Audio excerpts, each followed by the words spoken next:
அடியேவின் வாயின் வார்த்தைகளும் கூடியிருக்கின்ற இறைமர்களுடைய சிந்தனைகளும் உங்களுடைய சமூகத்தில் எப்பொழுதும் ஏற்புடையதாக இருக்கிறார்.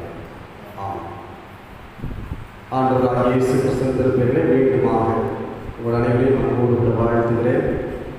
இந்த வழிபாட்டை கலந்து விடுகிற அனைவருக்கும் என்னுடைய அமைதி உண்டாக வேண்டும் என்று கூறிக்கொள்கிறேன். அன்பானவர்களே, தென்னிந்திய திருச்சபை மாவட்டம் இந்த நாளில் நமக்கு தந்திருக்கின்ற தலைப்பு தற்கால உலகில் வாலிபரின் ஆன்மீகம். இன்றைய உலகில் வாலிபரின் ஆன்மீகம் என்றும் அதை குறிப்பிடலாம். ஆங்கிலத்திலே spirituality of the youth in the contemporary world என்கிற தலைப்பு தரப்பட்டிருக்கிறது. நேற்று இரவு முகநூலை பார்த்து கொண்டிருந்த பொழுது கோவையில் கொரோனாவினால் பாதிக்கப்பட்டு இறந்து போன அந்த ஆயருடைய அடக்க ஆராதனை நேரலையில் நடைபெறப்பட்டது. அப்பொழுது அவருடைய 15 வயது மகள் அந்த அழுகின்ற குரலை நான் கேட்டேன். அந்த வேதனையை உணர்ந்தேன். இன்றைக்கு அநேக வாலிபர்களுடைய குரல், அவருடைய ஏக்கங்கள் அல்லது அவருடைய வேதனையின் வழிகள் அங்காங்கே உடைத்துக் கொண்டே தான் இருக்கிறது. ஆனால் அவைக்கு அந்த குரலுக்கு நாம் எந்த விதத்தில் பதில் கொடுக்கின்ற அந்த மறுபடி தருகிற மக்களாக இருக்கிறோம் என்பதை சிந்தித்து பார்ப்பதற்கான ஒரு நாளாக, ஒரு வழிபாடாக, ஒரு அருளுரையாக இது இருக்கிறது என்பதை நாம் புரிந்து கொள்ள வேண்டும். அன்பிற்குரியவர்களே, வாலிபர்கள் திருச்சபையில் எதிர்காலம் என்று சொல்வார்கள். நாம் அவ்வாறு சொல்லாமல் அவர்கள்தான் திருச்சபையினுடைய நிகழ்காலம் என்பதையும் நாம் மறந்து போய்விடக்கூடாது. பல நேரங்களிலே எதிர்காலத்தின் தூண்கள் என்று சொல்லி அவர்களை நிகழ்காலத்திலே செயல்பட விடாமல் நாம் செய்து விடுகிறோம். அப்படி இல்லாதபடிக்கு இந்த வாலிபர்கள் தான் திருச்சபையின் விசுவாசத்தை கட்டி காக்கிறவர்கள் என்பதை புரிந்து கொண்டு அவர்களுக்கான வாய்ப்பை நாம் வழங்கி அவர்களை இறை உறவிலே வளர்த்தெடுக்க வேண்டிய பொறுப்பு நமக்கு இருக்கிறது. குறிப்பாக வாலிபர் என்ற சொல் அல்லது இளைஞர் என்ற சொல் பொதுமையான சொல். அதிலே ஆண் பெண் என்ற பிரிவுகள் இல்லாதபடிக்கு நாம் அதை வாலிபர் என்று நாம் சொல்கிறோம், அல்லது இளைஞர் என்று நாம் அதை பயன்படுத்துகிறோம். எந்த ஒரு சமூகம் நன்கு வளர்ந்திருக்கிறதோ அந்த சமூகத்திற்கு இளைஞர்களின் பங்களிப்பு என்பது மிக முக்கியமானதாக இருக்க வேண்டும். இன்றைக்கு கிறிஸ்தவர்கள் என்கிற அடையாளத்தோடு நாம் இங்கே அமர்ந்திருக்கிறோம் என்று சொன்னால் 2000 ஆண்டுகளுக்கு முன்பதாக ஒரு இளைஞரின் மரணம், அவருடைய ஊழியங்கள் தான் நம்மை கிறிஸ்தவர்களாக செய்திருக்கிறது என்பதை நாம் அனைவரும் புரிந்து கொள்ள வேண்டும். எனவே இந்த இளையோர் அல்லது வாலிபர்கள் தான் இன்றைய உலகிலே மிக சிறப்புக்குரியவர்களாக, சமூகத்தில் செயல்பாட்டோடு இருக்கிற மக்களாக இருக்கிறார்கள் என்பதை நாம் புரிந்து கொள்ள வேண்டும். நடுவயது இளவயது என்று நாம் பல்வேறு வகைகளை அழைத்தாலும் உடல் அளவிலும் மனதளவிலும் தைரியம் உடையவர்களாக இருக்கிறார்கள். மற்ற வயதினரை காட்டிலும் அவர்களுக்கு பயம் இருக்காது, அவர்களுக்கு தயக்கம் இருக்காது. எதையும் யாரிடத்திலும் சொல்லிவிடுவதற்கும் எதையும் துணிந்து செய்வதற்கும் அவர்கள் ஆற்றல் பெற்றவர்கள்.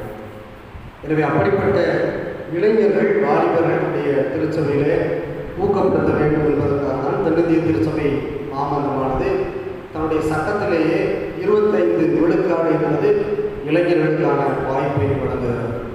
தேர்தல் என்று சொன்னால் கூட 100%த்தில் 50% பொதுநிலையினருக்கு, 25% இளைஞர்களுக்கு என்று ஒதுக்கப்படுகிறது. எனவே இளையோருக்கான வாலிபர்களுக்கான முக்கியத்துவத்தை நாம் கொடுத்து முன்னேற்ற வேண்டிய தேவையில் இருக்கின்றோம் என்பதை இந்த நாடுகளுடைய தலைப்பு நமக்கு சுட்டிக்காட்டுகிறது. போட்டி நிறைந்த உலகம், போராட்டம் நிறைந்த உலகம். இந்த உலகத்திலே வாலிபர்களை சரியான வழியில் நடத்த வேண்டிய பொறுப்பு பெற்றோருக்கும் திருச்சபைக்கும் திருச்சபையுடைய தலைமைக்கும் உண்டு என்பதையும் நாம் ஒத்துக்கொள்ள வேண்டும்.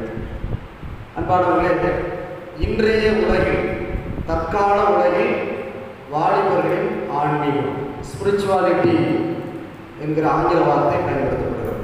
இந்த வார்த்தை ஸ்பிரிச்சுவல் என்கிற வார்த்தையிலிருந்து வருகிறது. ஸ்பிரிட்னா என்ன? ஸ்பிரிட் அவங்கள்ட்ட தான் கேட்குறேன். ஸ்பிரிட்னா ஆவி, அதில் தான் ஹோலி ஸ்பிரிட்னு சொல்கிறோம். அதில் தான் வருது. அதில் தான் ஸ்பிரிச்சுவாலிட்டி என்கிற வார்த்தையும் வருது.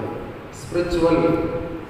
நிறைய பேர் ஸ்பிரிச்சுவல் அப்படின்ற வார்த்தையை நாம் எவ்வாறு புரிந்திருக்கிறோம் அப்படின்னா உங்கள்கிட்ட கேள்வி கேட்டால் தான் பதில் தெரியும். ஸ்பிரிச்சுவல்னா என்ன? அது இன்னொரு வார்த்தை. ஸ்பிரிச்சுவல்னா என்ன? ஆன்மீகம் என்பது புதிய மொழியில் சொல்கிறோம், புதிய தமிழ் சொல்ல சொல்கிறோம். ஸ்பிரிச்சுவல் என்பது என்றால் என்ன? உற்சாகம் என்பதற்கு வேறு வார்த்தைகள் இருக்குது. நம்ம பைபிளில் அல்லது கிறிஸ்தவத்தில் ஸ்பிரிச்சுவல் என்றால் என்ன?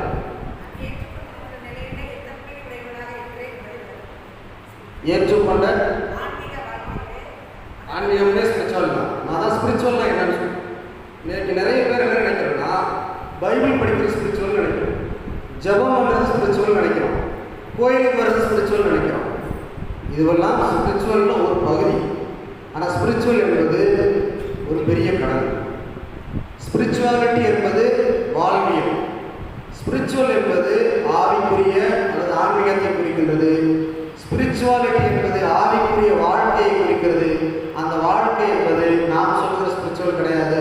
இன்னைக்கு நம்ம என்ன நினைக்கிறோம்னா, அவங்க ரொம்ப ஆவிக்குரிய மனிதர், ஆவிக்குரிய நபர்னு சொல்லுவோம். ஆவிக்குரிய நபர் என்பதில் எனக்கு எழுதுகிற கேள்வி என்னென்னா, அடிப்படையில் கல்யாண விஷயம் தான். நிறைய நேரத்தில் நீங்கள் கிறிஸ்தவ மேட்ரிமோனிஸ் பார்க்கலாம். மேலே போட்டிருப்பாங்க, பேரெல்லாம் போட்டிருப்பாங்க, பார்ன் அகைன் எக்ஸ்பீரியன்ஸ் இருக்கும். கீழே எக்ஸ்பெக்டேஷன் போடுறப்ப சொல்லுவாங்க, எக்ஸப்ட் எஸ்சி அப்படின்னு போடுவோம். அப்படின்னா என்ன அர்த்தம்? ரட்சிக்கப்பட்டவர், ஆவிக்குரிய அனுபவம் உடையவர் அப்படிலாம் போட்டிருப்பாங்க. ஆனால் பொண்ணு அல்லது மாப்பிள்ளை யாராக இருக்கணும்னா எஸ்சியாக இருக்கக்கூடாது. அப்படின்னு என்ன அர்த்தம்?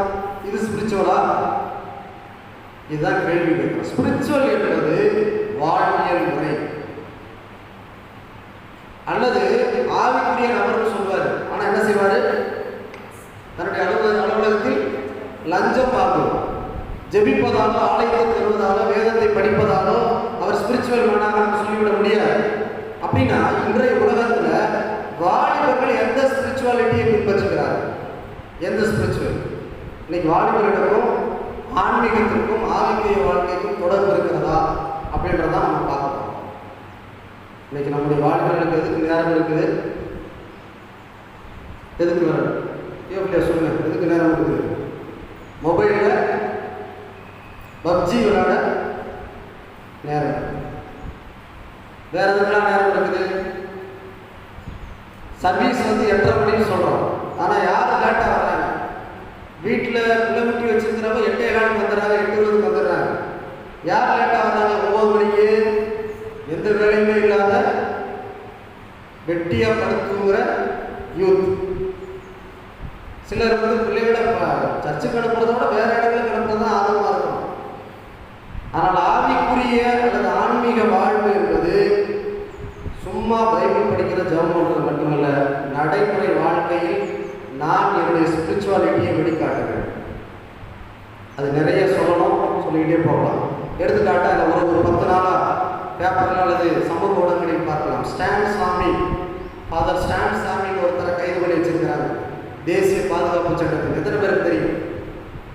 என்ஐஏ அப்படின்ற ஒரு தேசிய பாதுகாப்பு சட்டத்தின் கீழாக ஜார்க்கண்ட் மாநிலத்தில் பழங்குடி மக்களுக்காக பணி செய்த 40 ஆண்டுகள் வேலை செய்த ஒரு ஏசி சபை துறைக்கு தான் ஒரு வயது 83 வயதான ஒரு ஃபாதரை தேசிய பாதுகாப்பு சட்டத்தின் கீழாக கைது செய்து வைத்திருக்காங்க.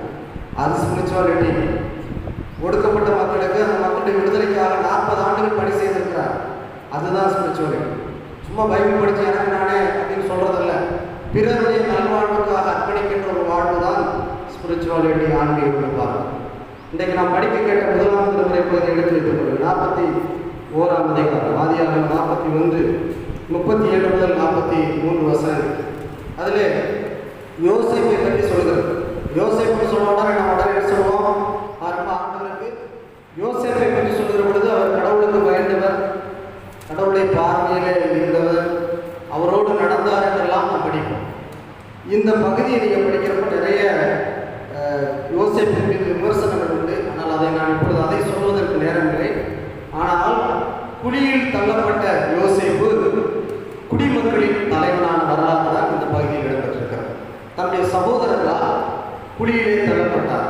ஆனால் பின்னாளில் அவர் குடிமக்களினுடைய தலைவராக நாட்டினுடைய முக்கிய பொறுப்பிற்கு உயர்த்தப்பட்டார் என்பதை இந்த திருமறை பகுதி நமக்கு சொல்லுகிறது. அதில் இருக்கிற வசனம் தான் 38வது வசனம், 39வது வசனம். பார்வோன் யோசேப்பை பற்றி சாட்சி சொல்லுகிறார். என்ன சொல்றாரு? இவர் யாரா? இறை ஆவியுடையவர், கடவுளின் ஆவியை பெற்றவர் சொல்றார். இப்ப சாட்சி யார் சொல்றா? நாட்டினுடைய அரசன் யோசேப்பை பற்றி சொல்லுகிறார். இப்ப நம்மளை பத்தி ஒருத்தர் சாட்சி சொல்லணும்னா எப்படி சொல்லுவாங்க? ராஜாவால் தான் இவர் சிறைப்படுத்தப்பட்டார், சிறை அனுபவத்தை அடைந்தார். ஆனால் அந்த அரசன் சொல்லுகிறான், இவன் உண்மையாகவே இறையாவி பெற்றவர் என்று சொல்லுகிறார். அதோடு மட்டுமல்ல, அதை மக்களுக்கும் அறிவிக்கிறார். இவர் மிக முக்கியமானவர். வசனத்தை பாருங்க, 39வது வசனம் படிக்கிறேன்.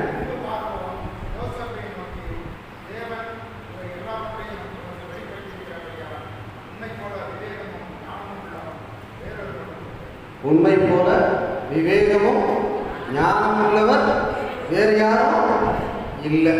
ரொம்ப அருமையா சொல்றார். பார்வோன் தனக்கு ஈடாக இருக்கின்ற தன்னுடைய சிறையில் இருந்த ஒரு நபரை பார்த்து சொல்லுகிற சான்று. அப்ப வாலிபர்களாகிய நாம் நம்மை பற்றி பிறர் எப்படிப்பட்ட சாட்சி சொல்லுகிறார்கள்? அவனா அவனா அப்படின்னு சொல்றாங்களா, அவன் அப்படின்னு சொல்றாங்க. இங்கே நம்ம பார்த்தது தெரியும். 40வது வசனத்துக்கு மேலே வீட்டில் போய் குறிப்பிடுத்து பாருங்க. இந்த யோசேப்புக்கு என்ன உயர்வுகள் எல்லாம் கிடைத்தது அப்படின்னு பார்த்தீங்கன்னா, அவனுக்கு அரண்மனை பொறுப்பு கிடைக்கும். அரண்மனை பொறுப்பு கிடைத்த நாடு முழுவதற்கும் அதிகாரியாக இருந்தார். அரசனுடைய கணையாடி கிடைக்கிறது. அரசனுடைய மோதிரம், முத்திரை மோதிரம் அவருக்கு கொடுக்கப்படுகிறது. பட்டாடை கொடுக்கப்படுகிறது. கழுத்திற்கு தேவையான கழுத்தணிகள் கொடுக்கப்படுகிறது. அரசனுக்கு பின் 2ஆம் தேரில் வளம் வரக்கூடிய வாய்ப்பு கிடைக்கிறது. அது மட்டுமல்ல, நாட்டின் அரசனை யாரெல்லாம் வணங்குவார்களோ அவர்கள் எல்லாம் இவருக்கு என்ன செய்வார்களா? வணங்குவார்கள். 43ஆம் வசனத்தை படிங்க.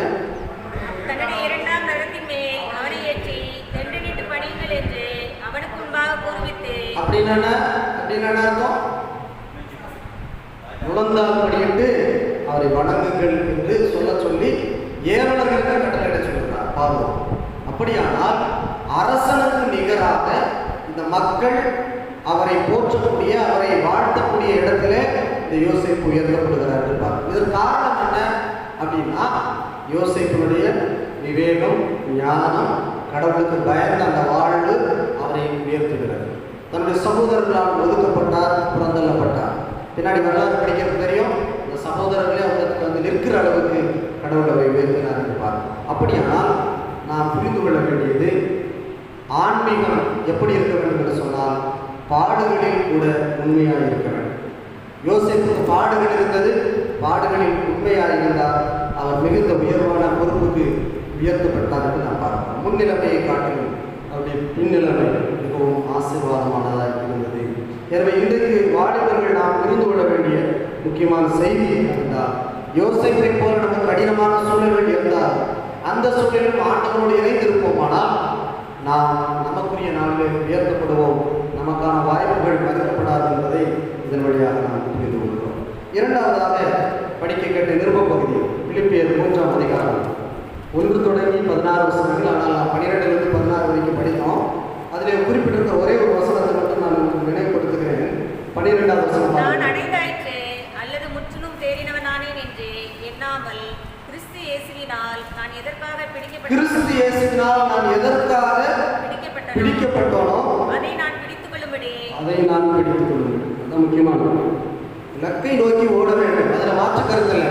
ஆனால் நான் அழைக்கப்பட்ட அழைப்பு எதற்காக என்பதை புரிந்து கொண்டு அதிலேயே நான் பயணிக்க வேண்டும் என்பதுதான் பவுலடிகளார் சொல்லுகிற நமக்கான அழைப்பாக பார்க்கிறோம்.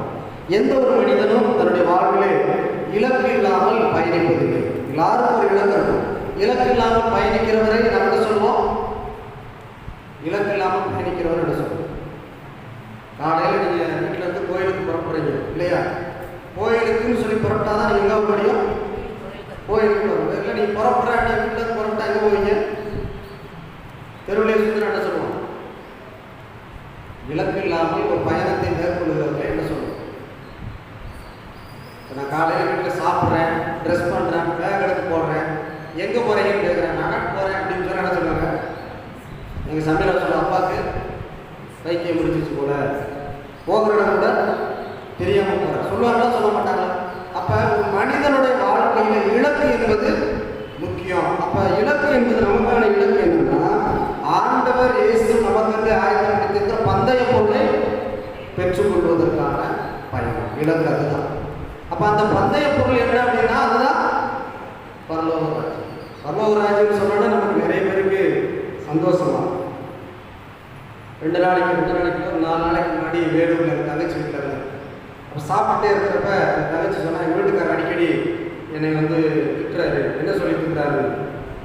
நீ எல்லாம் பரலோகம் வரமாட்டேன் அப்படின்னு சொல்கிறாரு. நான் சாப்பிட்டே சொன்னேன், யாருமே போக மாட்டேன், கவலைப்படாத அப்படின்னு. என்ன சொல்கிறேன் அப்படின்னு, உங்கள் வீட்டுக்காரர் தான் பரலோகம் போய் கொண்டு கேட்டேன். அப்புறம் திரும்ப மெதுவாக சொன்னேன், பரலோகம் போவதற்கான தகுதி என்பது நம்மகிட்ட யாருமே இல்லை, நம்ம முயற்சிக்கிறோம். ஆனால் நிறைய பேர் சொன்னோம், பரலோகத்துக்கு ஏற்கனவே நம்ம என்ன செஞ்சுட்டோம், விசா எடுத்து வச்சிருக்கிற மாதிரி பேசிக்கிட்டே இருக்கோம். மெய்யாவே நான் உங்களுக்கு சொல்கிறேன், போவது ரொம்ப கடினம். பரலோகம் போகிறதுக்கு முயற்சி பண்ணலாம், நம்ம முயற்சி பண்ணுறோம். ஆனால் பரலோகத்துக்கு போயிட்ட மாதிரி நிறைய பேர் நிறைய பாஸ்போர்ட் எடுத்து வச்சிருக்கிற மாதிரி பேசுகிறோம், மிக கடினம். ஆனால் அந்த பந்தய பொருட்களை பெற்றுக்கொள்வதற்கு என்ன செய்யணுமா? இலக்கை நோக்கி பொறுமையோடு ரொம்ப பயந்துராது. பரலோகத்துக்கு போக மாட்டோமான்னு, பரலோகத்துக்கு கண்டிப்பாக போவோம். எப்படி போவோம் அப்படின்னா, கிறிஸ்தவ வாழ்க்கை நான் அடிக்கடி சொல்வதுண்டு, கிறிஸ்தவ வாழ்க்கை என்பது 100 மீட்டர் ஓட்ட பந்தயம் அல்ல. 100 மீட்டர் ஓட்ட பந்தயத்தில் எத்தனை பேருக்கு பரிசு கிடைக்கும்? ஒருத்தருக்கு தான் கிடைக்கும். இல்லை பரிசு வாங்கி தரணும், கொஞ்சம் தாராளமானதுடைய என்ன செய்வார், ஒரு 2 அல்லது 3 பரிசு தருவார். ஆனால் கிறிஸ்தவ வாழ்வில் எல்லாருக்குமே பரிசு என்பது உண்டு. ஆனால் என்ன செய்வோம்? எதை நோக்கி ஓடணும்? இலக்கை நோக்கி ஓடிக்கொண்டே இருக்கும். இலக்கை நோக்கி ஓடாமல் டிஸ்ட்ராக்ஷன்ஸ் நம்ம வரும். அதை பார்த்து விளக்கணும்னா தடம் மாறி போவோம். நம்ம போக இலக்கை அடைய முடியாது. ரொம்ப நமக்கு பிடித்தமான வசனம், பவுல் சொல்லுகிற வசனங்களில் எனக்கு பிடித்தமான வசனம் இதுதான். முன்னாடி என்ன செய்யணும்? வசனத்தை படிக்க 13ஆம் வசனம். கடந்ததை மறந்து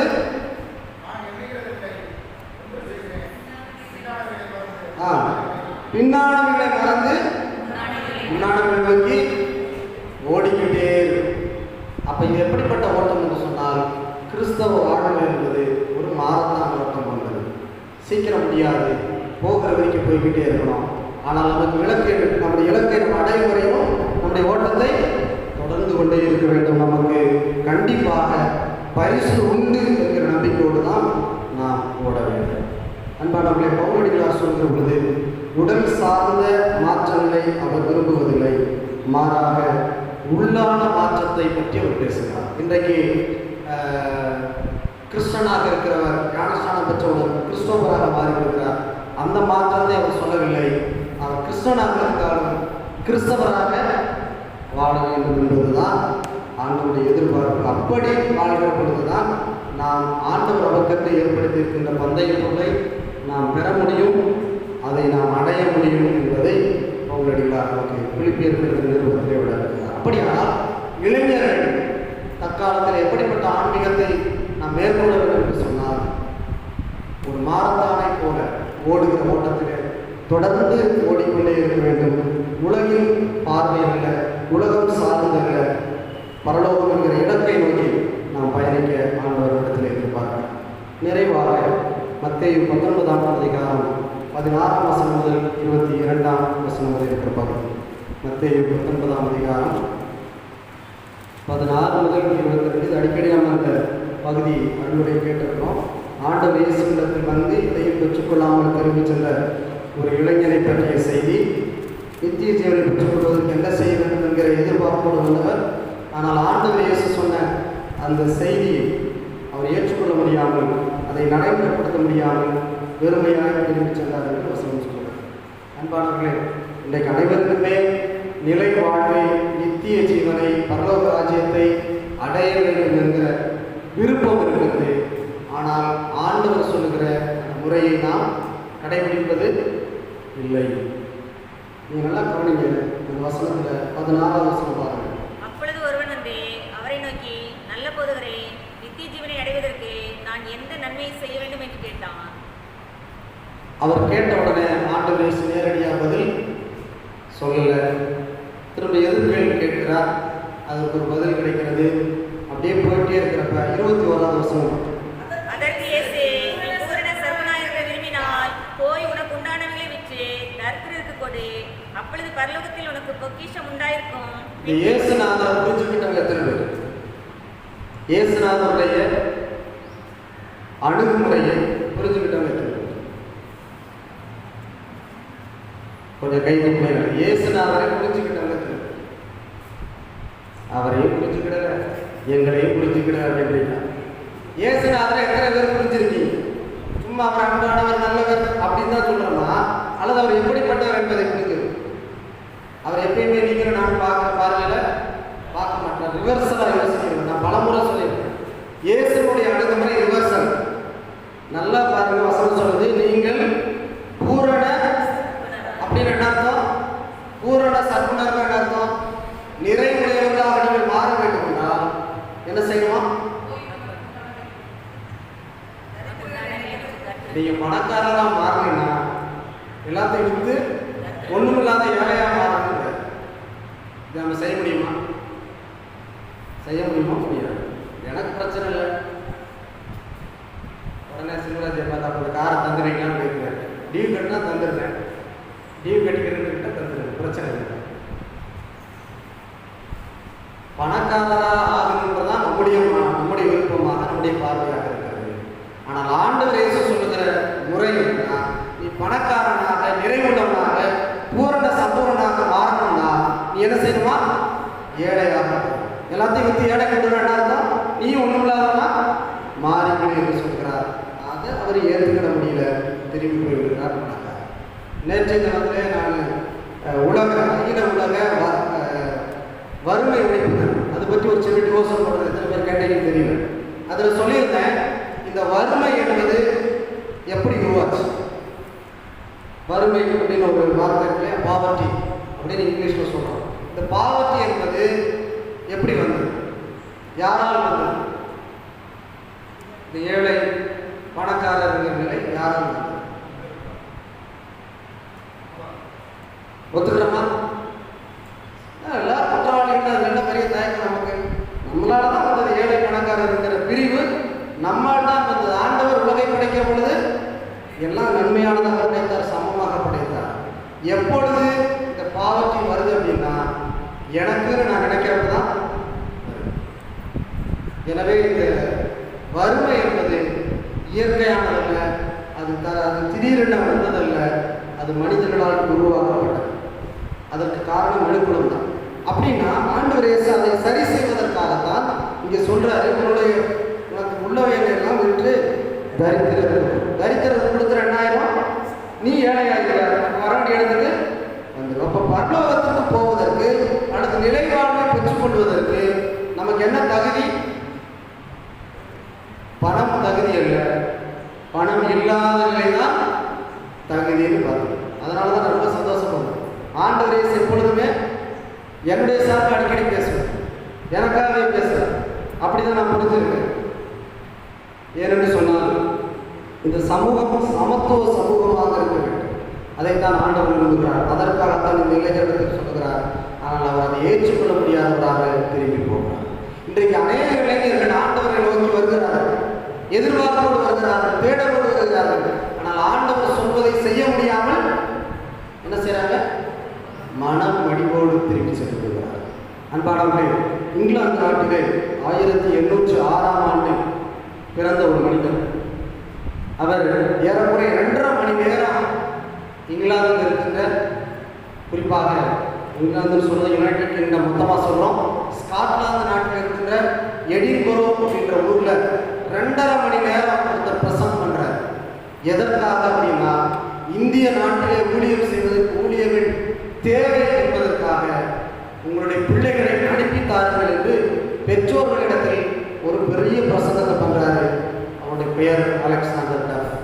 எத்தனை பேருக்கு தெரியும் அலெக்சாண்டர் டஃப்? அலெக்சாண்டர் டஃப் பற்றி யாருக்கா தெரியுமா? எத்தனை பேர் வரலாற்று மாணவர், ஹிஸ்டரி படிச்சவங்க எத்தனை பேர்? டீச்சர்ஸ் எத்தனை பேர்? நாங்களாம் டீச்சர் தான், கவர்மெண்ட் சம்பளம் அவங்க டீச்சர். ரொம்ப பாவம், உங்களை நினைச்ச நம்ம பரிதாபம். அலெக்சாண்டர் டஃப் பற்றி தெரியலன்னா நீங்கள் டீச்சராகவே இருக்க முடியாது. இந்தியாவில் ஆங்கில வழி கல்வி முறையை கொண்டு வந்தவர் யாரு? Alexander tough. கல்கத்தாவில் முதல் முறையாக ஆங்கில வழி கல்வி முறையை கொண்டு வந்தவர் யாரு? அவர் தான். அதுக்கு முன்னாடி தான் மெக்காலய கல்வி முறை நமக்கு வந்துச்சு. ஆனால் அலெக்சாண்டர் டஃப் என்கிறவர் ஒரு மிஷினரியாக, போதகராக இருந்தவர். ஸ்காட்லாந்து நாட்டிலிருந்து கல்கத்தாவுக்கு வந்தவர். தன்னுடைய 23வது வயதில் இங்கே வந்து நம்முடைய நாட்டிலே மிகப்பெரிய பணிகளை செய்தவர். நம் நாட்டில் மட்டுமல்ல, அருகாமையில் இருக்க இலங்கையில் பல்வேறு கல்வி நிறுவனங்களை நிறுவி தந்தவர் தான் அலெக்சாண்டர் டஃப். எது ஆன்மீகம் என்று சொன்னால் திருமறையை படிப்பது மட்டுமல்ல, ஜெபிப்பது மட்டுமல்ல, கல்வி நிறுவனங்களை நிறுவினதனால் இன்றைக்கு இந்தியாவில் அறிவொளியை பெற்றிருக்கிறோம்.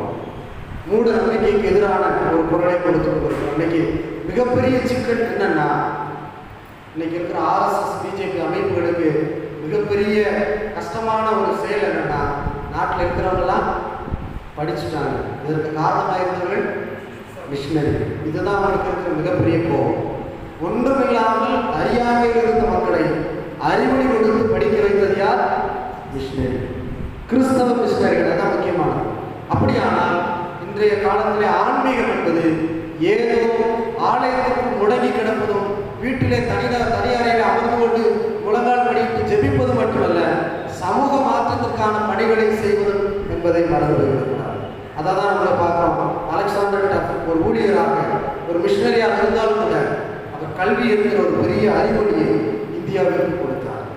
அப்படியானால் இன்றைக்கு இளைஞர்களாக இருக்கிறவர்கள் நாம் எப்படிப்பட்ட திருப்பணியை அல்லது எப்படிப்பட்ட ஆன்மீகத்தை இந்த உலகத்திற்கு நாம் கொண்டு போகிறோம்?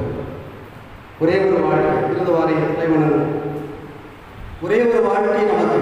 எத்தனை பெற்றோர் உங்களுடைய பிள்ளைகளை ஊழியர்களாக அனுப்புவதற்கு அல்லது இந்த ஆன்மீக பணியை நிறைவேற்றுவதற்கு அனுப்ப தயாராகும்? என்னுடைய பிள்ளையை நான் இன்ஜினியர் ஆகணும், டாக்டர் ஆகணும், பெரிய அதிகாரிகளாக உயர் பதவிகளுக்கு கொண்டு வர வேண்டும் என்று நாம் ஜெபிக்கிறோம். அவர்களுக்கான முயற்சிகளை நாம் எடுக்கிறோம். ஆனால் எத்தனை பெற்றோர்கள் என்னுடைய பிள்ளைகள் ஆன்மீக பணிக்கு ஸ்பிரிச்சுவாலிட்டி என்கிற அந்த தளத்திலே ஊழியத்திற்கு செல்ல வேண்டும், ஊழியராக சென்று பணி செய்ய வேண்டும் என்று விரும்புகிறோம். இன்னைக்கு ஃபாதர் ஸ்டேனை பற்றி நாம் பேசிக்கிட்டே இருக்கிறோம். 83 வயதாகிய பழங்குடி மக்களுக்காக பணியாற்றி கைதாகி இருக்கிறார். அது அவருடைய ஸ்பிரிச்சுவாலிட்டியை உணர்ந்தது. இன்றைக்கு வாலிபர்கள் எதை நோக்கி நாம் பயணப்படுத்திக் கொண்டிருக்கிறோம்? அன்றைக்கு ஆண்டவர் இயேசுவை காண வந்த அந்த வாலிபத்தில் உன்னிடத்தில் ஒரு குறை உண்டு என்று சொல்லி ஆண்டவர் உனக்கு உள்ளவர்களெல்லாம் விற்று ஏழைகளுக்கு கொடு என்று சொல்லப்படுது. அவர் மனம் மாற விரும்பாமல் முகவாட்டத்தோடு சென்றார் என்று முறை சொல்கிறார். அன்பான வாலிப தம்பித்தங்கள், அன்பான பெற்றோரை, உங்களுடைய பிள்ளைகளுடைய வாழ்விலே அல்லது வாலிபர்கள் தன்னுடைய வாழ்க்கையிலே ஆண்டவர் விரும்புகிற மாற்றத்தை நீங்கள் செய்ய முடியாதவர்களாக முகவாட்டத்தோடு திரும்பி செல்ல விரும்புகிறீர்களா? அல்லது ஆண்டவருடைய அழைப்பை ஏற்று இந்த சமூக மாற்றத்திற்கு, இந்த உலகினுடைய மாற்றத்திற்கு உங்களை அர்ப்பணிக்க நீங்கள் உங்களை தயார்படுத்துகிறீர்களா? அன்புகளின் ஆண்டவரே, இந்த வார்த்தைகள் வாழ்வடைக்கக்கூடியது என்று நாங்கள் நம்புகிறோம். அன்றைக்கு யோசேப்பை குடியில் தள்ளினார்கள், ஆனால் குடிமக்களுடைய தலைவனாக நீ மாற்றினீர். அதே போல திருச்சபையை பின்பற்றினார் போராடுகிறார். ஆனால் கிறிஸ்துவுக்காக அழைக்கப்பட்ட அழைப்பிலே நிலைத்திருந்து இலக்கை நோக்கி ஓடுவேன் என்று சொல்லி ஓடி தன்னுடைய ஓட்டத்தை நிறைவு செய்து திருச்சபையுடைய நிறுவனராக தொடக்க காலத்தில் அநேக திருச்சபைகளை உருவாகி அந்த முன்மாதிரியை எடுத்ததற்கு நன்றியோடு துதிக்கிறோம். அநேக இளைஞர்கள் தன்னுடைய இடம் வயதிலே பல ஆயிரம் ரயில்கள் கடந்து நற்செய்தி பணியாற்றி வந்து எங்களுடைய இந்திய திருநாட்டிலே தங்கள் உயிரை இழக்க கொடுத்திருக்கிறார்கள். அப்படி வாழ்வையெல்லாம் நாங்கள் எண்ணி பார்த்தோம். ஆனால் நாங்கள் ஆலயத்துக்கு வருவதும் திருமறையை படிப்பதும் இல்லங்களில் அமர்ந்து ஜெபிப்பது மட்டுமே ஸ்பிரிச்சுவாலிட்டி என்று நினைத்துக் கொண்டிருக்கிறோம். அவ்வாறு இல்லாதபடிக்கு செயல்படுகிறவர்களாக இருக்க உம்முடைய ஊழியத்தை நிறைவேற்றுவதற்கு அர்ப்பணம் செய்கிறோம் என்று சொல்லி இந்த நேரத்தில் அர்ப்பணம் செய்கிற ஒவ்வொருவரையும் ஆண்டவரை ஏற்றுக்கொண்டு உடைய ஊழியர்களை அவருடைய எடுத்துக்கொண்டிருக்கிறோம். இந்த சமூக மாற்றத்திற்கு நாங்களும் கருப்பீடாக இருக்க நீர் எங்களுக்கு ஏற்படுத்தியிருக்கின்ற நிலை வாழ்வில் பரலோக ராஜ்யத்திலே பங்கு பெற எங்களை அழைத்து செல்லவும் நாங்களும் உடன் வருகிறோம் என்று அர்ப்பணிக்கிறோம். ஆண்டவர் பொறுப்பை சொல்கிறார். மீட்பர் பாதப்படி நின்று அனுகிறோம் பெற்றவராக